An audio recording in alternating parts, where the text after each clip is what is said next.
Hola a todos y bienvenidos nuevamente a mi canal Aprende a comprender tu mente.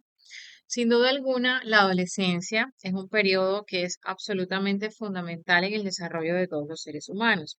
Esta es una etapa donde los jóvenes atraviesan muchos cambios significativos a nivel físico, es decir, en sus cuerpos, pero también a nivel mental y a nivel de sus relaciones sociales. Es normal que ellos enfrenten durante esta etapa muchos desafíos mientras buscan tratar de hacer su propia identidad y trabajar en su autonomía. Sin embargo, algunos podrían desarrollar patrones de conducta completamente disruptivos y estos pueden empezar a trascender los límites de lo que nosotros esperamos. Los trastornos de conducta en la adolescencia no solamente afectan la vida de ese joven, sino que tienen una implicación importante a nivel de su entorno, a nivel familiar, a nivel escolar e incluso en la comunidad. Estos comportamientos, si no son tratados y manejados adecuadamente, podrían tener unas consecuencias duraderas durante toda la vida adulta.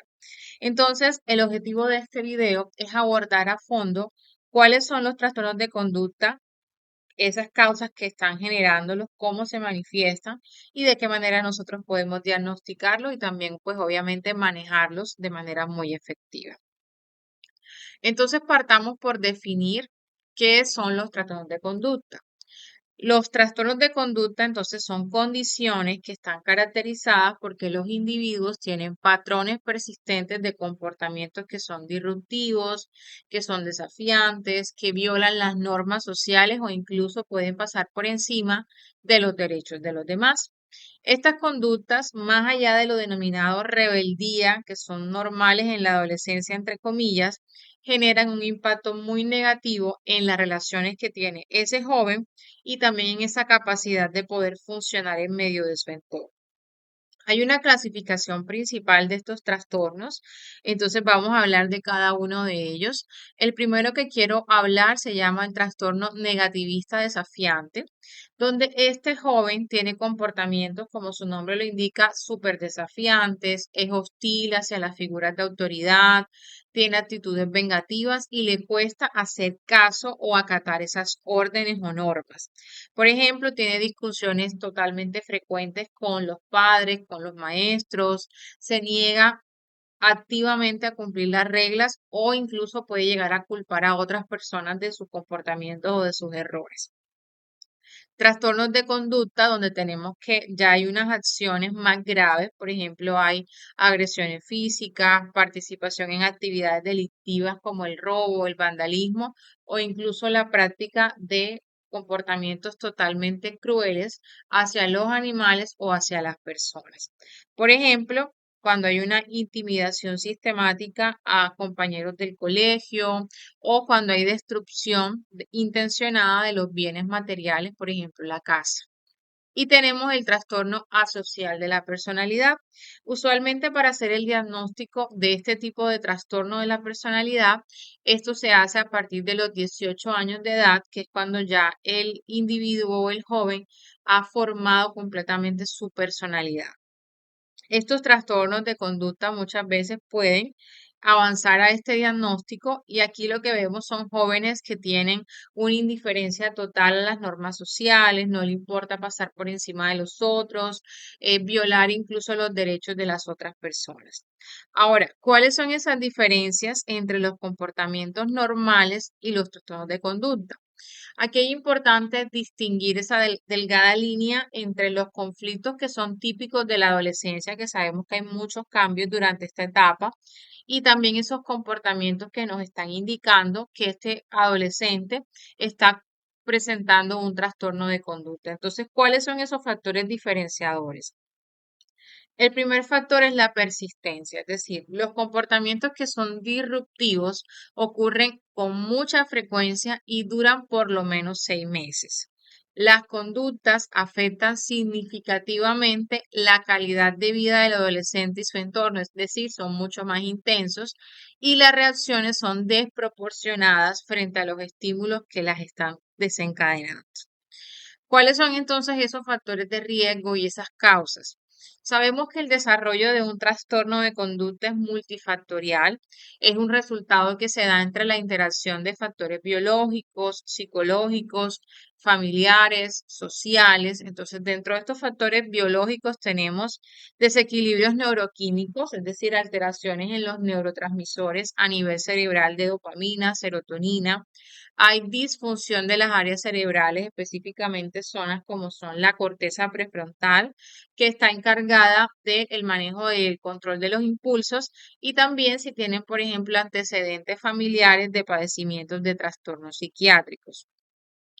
Dentro de los factores psicológicos, por ejemplo, que tengan dificultades en el manejo de sus emociones, que hayan desencadenado o experimentado sentimientos de baja autoestima o de rechazo constante, o que incluso sean pacientes con un diagnóstico como la depresión o un trastorno por déficit de atención e hiperactividad.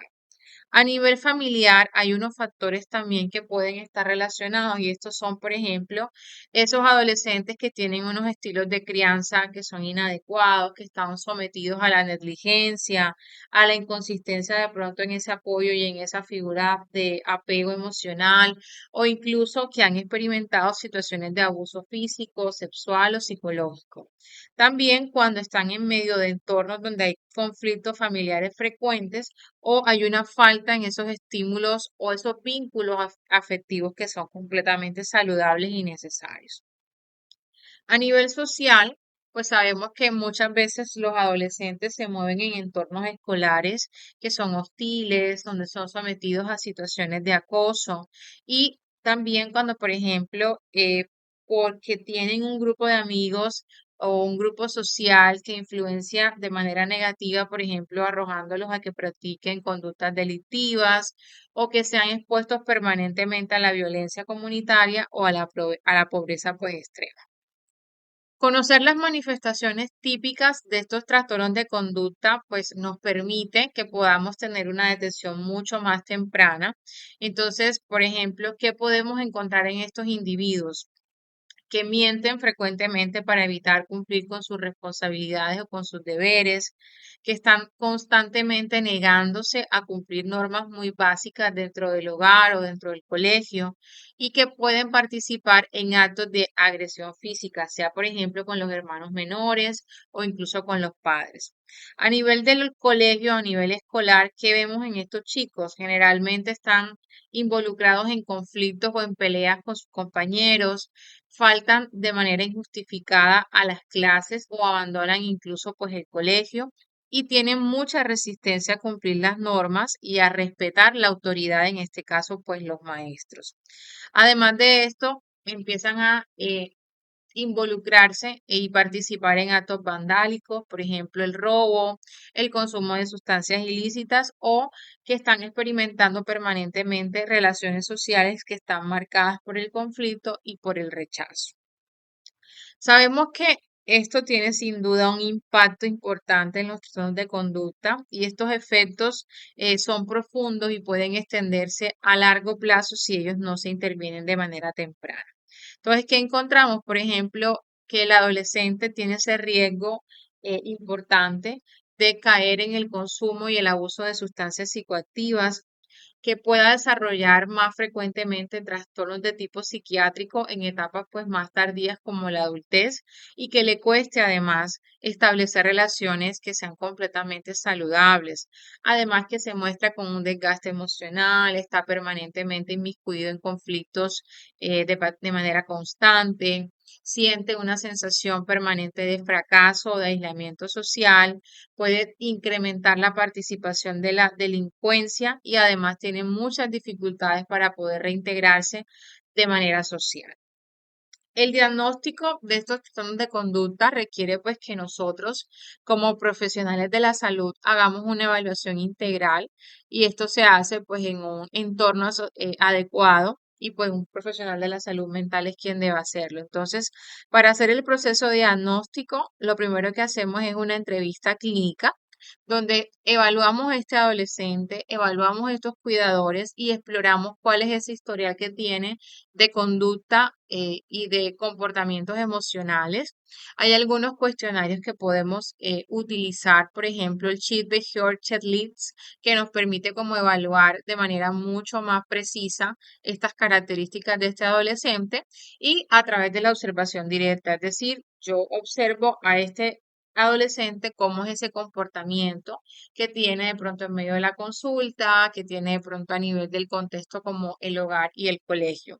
Aquí es importante descartar cuáles son esas condiciones que puedan sobreponerse, porque sabemos que estos pacientes, pues además podrían cursar, por ejemplo, con un trastorno por déficit de atención por hiperactividad, pueden tener síntomas ansiosos, depresivos o incluso algún trastorno dentro del espectro del autismo como tal. Ahora, ¿cómo podemos nosotros hacer la intervención y el manejo? Cuando abordamos este tipo de trastornos, sabemos que necesitamos hacer un enfoque que sea multidimensional y sobre todo muy personalizado. Entonces, hay que evaluar cómo es ese entorno familiar y hacer la intervención pertinente a través de la terapia familiar. Pues esto va a ayudar a que mejore la comunicación y haya una mejor resolución de estos conflictos.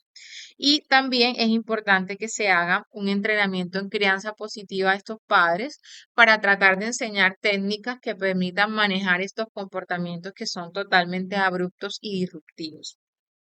A nivel individual, se hace pues intervención del adolescente con la terapia cognitivo-conductual para modificar los patrones de pensamiento y de comportamiento.